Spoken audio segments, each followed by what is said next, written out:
ایک مرد ہے ایک عورت ہے. اگر مرد کو 100 روپیہ سیلری دی جا رہی ہے, 100 روپے تنخواہ دی جا رہی ہے, وہی سبجیکٹ پڑھانے پر عورتوں کو 30 روپیہ دیا جا رہا ہے. برابری پر اترنے گئے, اللہ کی طرف سے سزا ہوئی. اس کے علاوہ بالآخر آئیے اسلام میں عورتوں کا مقام معاشرے میں غور کرنے کے لیے آئیے دیکھتے ہیں کہ اسلام نے عورت کے لباس کے تعلق سے کیا کہا ہے, عورتوں کے پردے کے تعلق سے کیا کہا ہے, عورتوں کے حجاب کے تعلق سے کیا کہا ہے. ہم جانتے ہیں اسلام میں جو اعتراضات لگائے جاتے ہیں اسلام کے خلاف, ان میں سے ایک بڑا اعتراض یہ ہے کہ مسلمان عورتوں کو حجاب کرنے پر مجبور کیا جاتا ہے, مسلمان عورتیں کمتر محسوس کرتی ہیں یا دقیانوسی یہ لگتی ہیں, آؤٹ ڈیٹڈ یہ لگتی ہیں. آج کے ماڈرن زمانے میں حجاب یہ کیسی بات ہوئی؟ اکثر ہم یہ جملے سنتے ہیں غیر مسلمانوں کے. ایسے غیر مسلمانوں کو پوری دنیا کو جا کر ہم تمام مسلمان عورتیں جا کر ان کو بتانا ضروری ہے کہ الحمدللہ ہم اللہ سبحانہ و تعالیٰ سے محبت کی وجہ سے حجاب کرتے ہیں, یہ پردہ پہنتے ہیں, یہ برقع پہنتے ہیں, یہ نقاب لگاتے ہیں. کیوں؟ کسی کی زور زبردستی میں نہیں, کیونکہ ہم خالص اللہ سے محبت کرتے ہیں.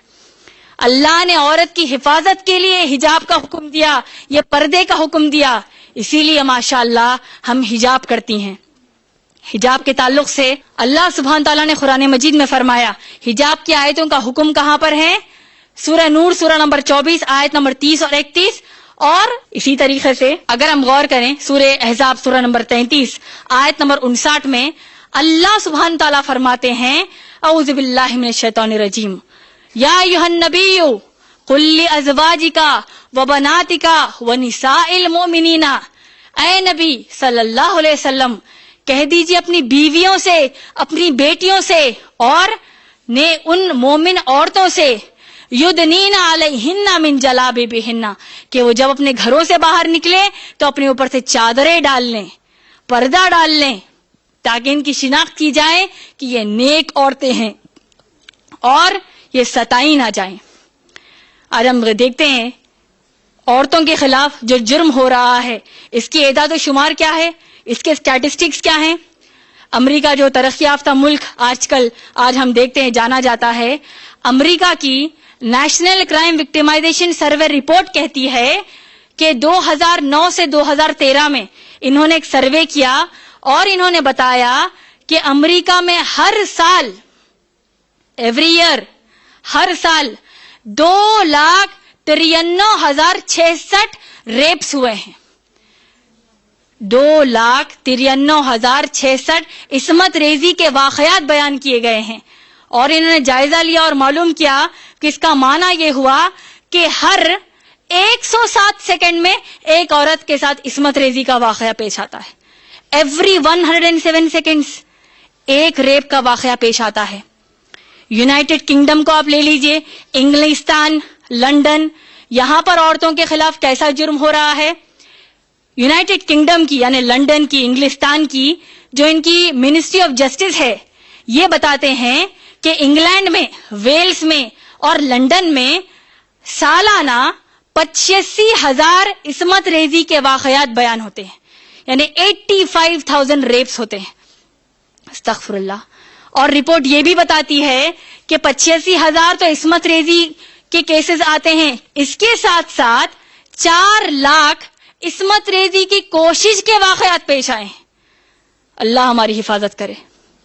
اسی طریقے سے ساؤتھ افریقہ کے بارے میں بتایا گیا ہے, جس کو rap capital of the world کہتے ہیں, ریپ کنٹری یا پھر rap capital of the world.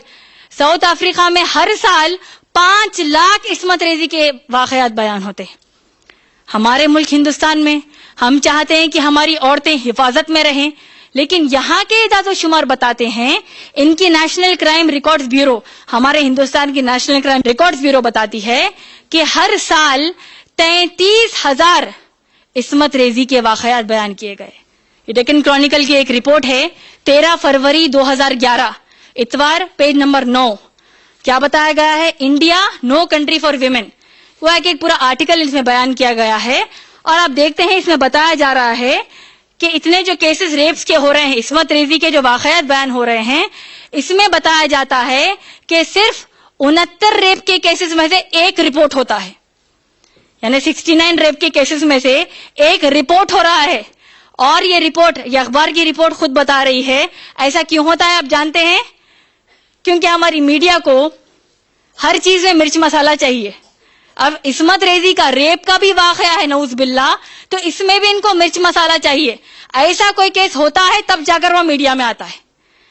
تو اس سے اندازہ لگائیے کہ عصمت ریزی کے واقعات میں بھی ان کو مرچ مسالہ چاہیے. اس سے کیا سمجھ میں آیا ہم کو کہ اسلام میں عورتوں کو جو مقام حاصل ہے, چاہے انفرادی طور پر ہو, چاہے وہ اپنے خاندان میں ہو, چاہے وہ اپنے معاشرے میں ہو, عورت کی فطرت کے مطابق مطمئن کرنے والے, اطمینان بخش اللہ نے عورتوں کو مقام دیا ہے. قرآن مجید نازل ہونے سے پہلے ہم دیکھتے ہیں کہ عرب کے حالات کیسے تھے. بڑے ہی جاہلانہ انداز سے عرب رہا کرتے تھے, جس بات کی تاریخ خود گواہی دیتی ہے. دوسری تہذیب و تمدن میں بھی ہم دیکھتے ہیں کہ کیسے حالات تھے عورتوں کے ساتھ. بالخصوص ایک شاعر بڑے ہی پیارے انداز سے قرآن نازل ہونے سے پہلے کے حالات کو بیان کرتے ہیں.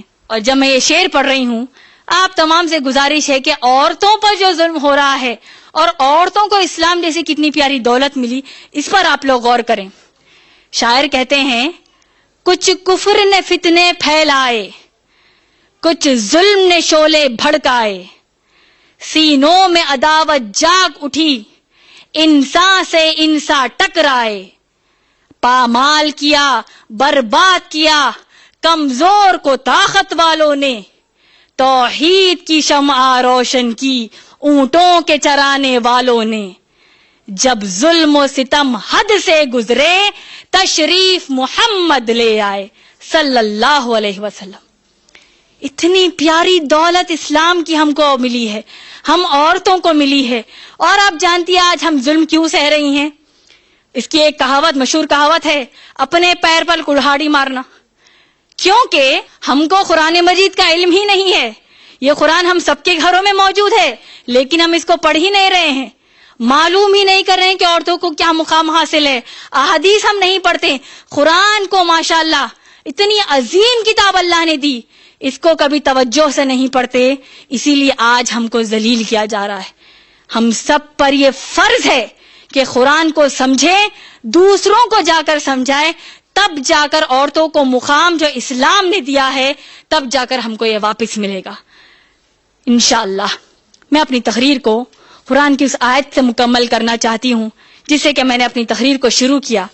وہ ہے سورہ احزاب, سورہ نمبر 33 آیت نمبر 35. اللہ سبحانہ تعالیٰ فرماتے ہیں, اعوذ باللہ من الشیطان الرجیم, ان المسلمین والمسلمات.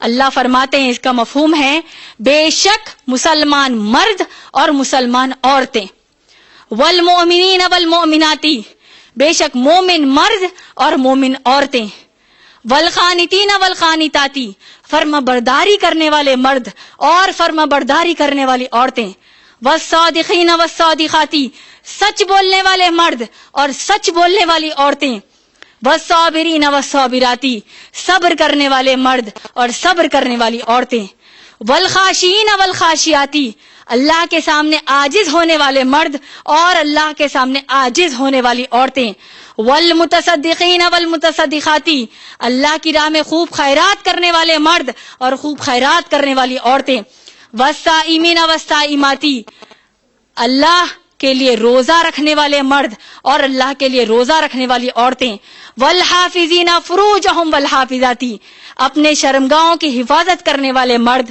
اور اپنی شرمگاہوں کی حفاظت کرنے والی عورتیں, والذاکرین اللہ کثیرا والذاکرات, اللہ کا بکثرت ذکر کرنے والے مرد اور اللہ کا بکثرت ذکر کرنے والی عورتیں. ان 10 قسم کے مرد و خواتین کے بارے میں اللہ ذکر کرتے ہیں اور اللہ ہم سب کو خوشخبری دیتے ہیں, اعد اللہ لہم مغفرتا و اجرا عظیما, اللہ نے ان تمام مرد و خواتین کے لیے مغفرت اور اجر عظیم یعنی جنت تیار کی ہے. اسی کے ساتھ میں اپنی